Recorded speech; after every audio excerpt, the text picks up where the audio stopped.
पद्धतीचा आहे. असे चारही जण त्या हत्तीला स्पर्श करून आपापलं मत त्या ठिकाणी व्यक्त करतात. आणि म्हणून बाबासाहेबांना तुम्ही ज्या ज्या दृष्टिकोनातून त्या ठिकाणी पाहाल, हा दृष्टिकोन पाहत असताना आपण आपला दृष्टिकोन हा सर्वसमावेशक असा ठेवला पाहिजे. ते त्यांनी कुठल्याच प्रकारच्या कुठलाही भेदभाव कुठेही केलेला आपणाला दिसून येत नाही, हे मला या ठिकाणी प्रकर्षाने आपल्याला सांगायचं आहे. ते सर्वव्यापी होते, ते सर्वांचे होते, ते जगाचे उद्धार करते होते, नव्हे देशाचे तर जगाचे उद्धार करते होते. इतकं प्रचंड कार्य आणि इतकी प्रचंड ऊर्जा त्या एका व्यक्तीमध्ये त्या ठिकाणी मित्रांनो होती. त्यांच्या जीवनामधला एक प्रसंग या ठिकाणी मला तुम्हाला आवर्जून सांगावासा वाटतो. इथं उपस्थित फार विद्यार्थी सुद्धा आहेत की सातत्य काय असतं. त्यांचे सचिव त्या ठिकाणी होते नानकचंद रत्तू, ज्यांचं नाव तुम्हाला त्या ठिकाणी माहीत असेल. त्यांनी त्यांच्या पुस्तकामध्ये हा जो प्रसंग आहे तो नमूद त्या ठिकाणी करून ठेवलेला आहे की एकदा बाबासाहेब लिहित बसलेले होते त्यांच्या खोलीमध्ये. कदाचित तुमच्यामधील बरेच जणांना तो माहीत असेल. बाबासाहेब त्यांच्या खोलीमध्ये काम करत होते, लिहित बसलेले होते. नानकचंद रत्तू आले, त्यांनी जेवण आणलं आणि जेवण ठेवलं आणि बाबासाहेबांना म्हटलं, बाबासाहेब आता खूप वेळ झाला, तुम्ही जेवण करून घ्या. जसं इथं आता जेवणाची सुरुवात त्या ठिकाणी झालेली आहे, थोड्या वेळानं आपणाला त्याचा आस्वाद घ्यायचा आहे. तर बाबासाहेबांनी त्यांच्याकडे न पाहता फक्त मान हलवली आणि त्यांना सांगितलं की तू जा, मी त्या ठिकाणी जेवण करून घेतो. नानकचंद रत्तू घरी गेले. रात्र पूर्ण संपली, दिवस उजाडला. नानकचंद रत्तू परत आले, कामावर आले परत आणि परत त्या ठिकाणी उभे राहिले आणि पाहतो तर काय, नानकचंद रत्तू पाहतात काय, तर ते ताट जसंच्या तसं ठेवलेलं त्या ठिकाणी होतं. नानकचंद रत्तू उभे होते आणि बाबासाहेब कंटिन्यू मध्ये सातत्याने लिहत त्या ठिकाणी बसलेले होते. ते 2 मिनिटं पाहतच राहिले बाबासाहेबांकडे आणि मग थोड्या वेळानं बाबासाहेबांची नजर त्यांच्याकडे गेली आणि बाबासाहेब म्हणतात काय, अरे नानक, तू अजून गेला नाहीस.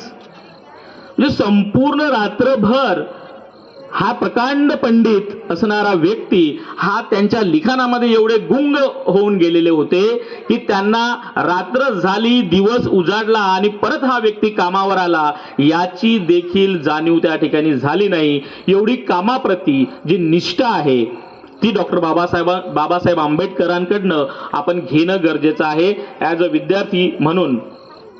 हे सगळं होत असताना आपल्याला अनेक संघर्ष करावे लागलेत. कुठलीच गोष्ट आपल्याला विदाऊट संघर्ष मिळालेली नाही.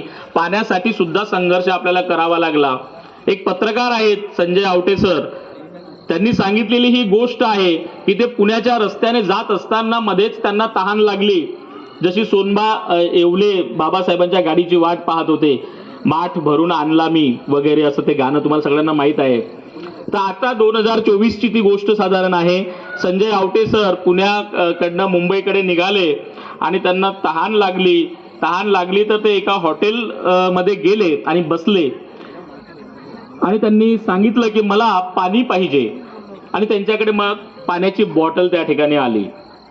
जसं आता म्हणजे ज्या देशामध्ये सर्वात जास्त पाणी आहे पृथ्वीवर असं आपण त्या ठिकाणी मानतो, त्या देशामध्ये सुद्धा आता बॉटल्सने पाणी विकल्या जाते. ही सुद्धा एक चिंताजनक बाब त्या ठिकाणी आहे. त्यांच्या समोर जे पाण्याची बॉटल आलेली होती त्याच्यावर प्रत्येक बॉटलवर ब्रँडचं नाव लिहिलेलं असतं. तर त्या पाण्याच्या बॉटलवर नाव लिहिलेलं होतं, म्हणजे लिहिलेलं होतं 20 मार्च. आता त्यांनी अनेक पाण्याच्या बॉटल्स बघितल्या ज्याच्यावर बिस्लेरी आहे किंवा बिस्लेरीचा अपभ्रंश करून वेगळंच नाव त्या ठिकाणी लिहिलेलं असतं. पार्ले आहे, ॲक्वा आहे, आनंद आहे, एसटी परिवहन मंडळाचं अजून त्या ठिकाणी आहे, असं वेगवेगळे त्याच्यावर आहे. परंतु या बॉटलवर होतं 20 मार्च आणि 20 मार्च बघितल्याबरोबर संजय आवटे सर एकदम प्रभावित झाले. आता 20 मार्च हे काय आहे आपल्या सर्वांना त्या ठिकाणी माहीत असेल मित्रांनो, वक्त्यांना पण माहीत असेल. 20 मार्च 1927 चौदार तळ्याचा पाण्याचा सत्याग्रह. त्यांनी सहज विचारलं की हे 20 मार्च का तुम्ही नाव ठेवलं या बॉटलला. तर ते 4 तरुण त्या ठिकाणी आले आणि त्यांनी सांगितलं की ते 4 तरुण मिळून त्यांनी एक कंपनी त्या ठिकाणी स्थापन केली, स्टार्टअप ज्याला आपण म्हणतो. आता सध्या स्टार्टअपचं खूप सुरू आहे. ती कंपनी त्यांनी स्थापन केली आणि त्या कंपनीचं नाव त्यांनी 20 मार्च दिलं, कारण की ज्या बाबासाहेबांना पाण्यासाठी संघर्ष करावा लागला होता त्यांच्या मुलांना मात्र तो करावा लागू नये, ही एक भावना, ही आदरांजली बाबासाहेबांप्रती त्या 4 तरुणांनी त्या ठिकाणी दिली. अशा पद्धतीची आदरांजलीची बाब जी आहे ती आपल्याकडनं बाबासाहेबांना हवी आहे, असं त्या ठिकाणी मला आवर्जून सांगावं असं वाटतं. एक शेवटचा प्रसंग त्या ठिकाणी सांगतो, वक्त्यांचा जास्त वेळ घेत नाही. बराच उशीर या कार्यक्रमासाठी झालेला आहे. भारतीय संविधान लिहिल्या गेलं आणि लिहिल्या गेल्यानंतर त्या प्रत्येक मुद्द्यांवर डिबेट्स झाली, संविधान डिबेट्स ज्याला आपण त्या ठिकाणी म्हणतो. घोडेस्वार सरांनी ह्या मराठीमध्ये सुद्धा त्या डिबेट्स आपल्याला उपलब्ध करून दिलेल्या आहेत. त्यांचे अनेक खंड आहेत, ते कधी वेळ मिळाला तर आपण अवश्य वाचा. प्रत्येक मुद्द्यांवर त्या ठिकाणी चर्चा झाली. संविधान लिहिल्यानंतर एक मुद्दा परत चर्चेला आला की हे संविधान जे आहे हे कुणाला अर्पण करायचं. मग त्या हाऊसमध्ये बसणारे सर्व लोक जे होते त्यामधील काही जणांनी सांगितलं की अमुक अमुक देवीला अर्पण करायचं, ते म्हणे नाही अमुक अमुक देवाला अर्पण करायचं.